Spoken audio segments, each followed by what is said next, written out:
Hey coffee lovers, Melissa from Coffee Holli here. You know, after working with Keurig machines for years and hearing from thousands of our community members, I've noticed some really common mistakes that can turn your trusty coffee maker into trash. Here's the thing, these machines are built to last, but there are certain habits that can really do a number on them. And the worst part, most people don't even realize they're doing anything wrong until it's too late. Today, I'm going to share the 5 biggest mistakes I see people make with their Keurigs.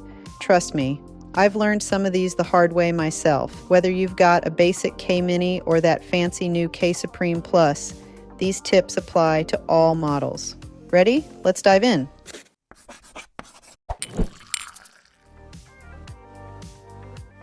Oh, let's start with something I see all the time.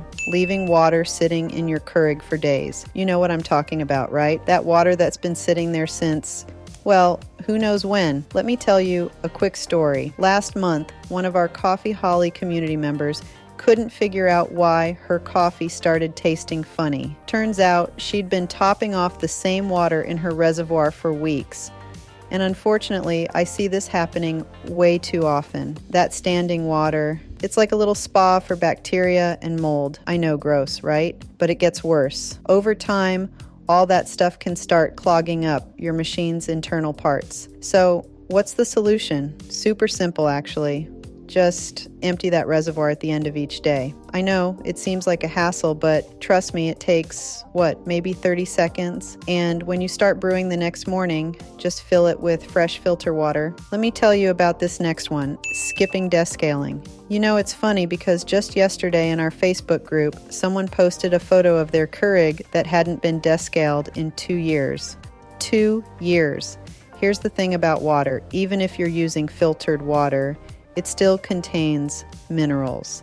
And over time, these minerals build up inside your machine, like, you know that white crusty stuff you sometimes see on your shower head? Same thing is happening inside your Keurig. Let me share something I learned the hard way with my first Keurig.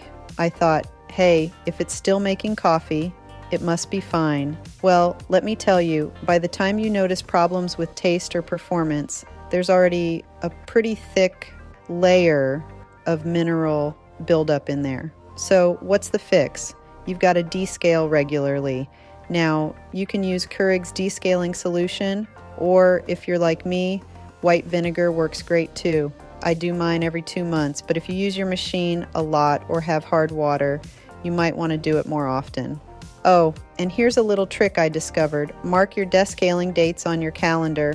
I actually set a reminder on my phone.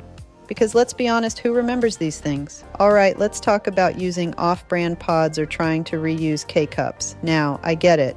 Those name brand K-Cups can get expensive, and we're all trying to save money these days. But you know what happened in our Coffee Holli group last week? One of our members looked like an amazing deal on coffee pods online. But 2 months later, yep, you guessed it, broken puncture needle. And repairs? Those can cost almost as much as a new machine.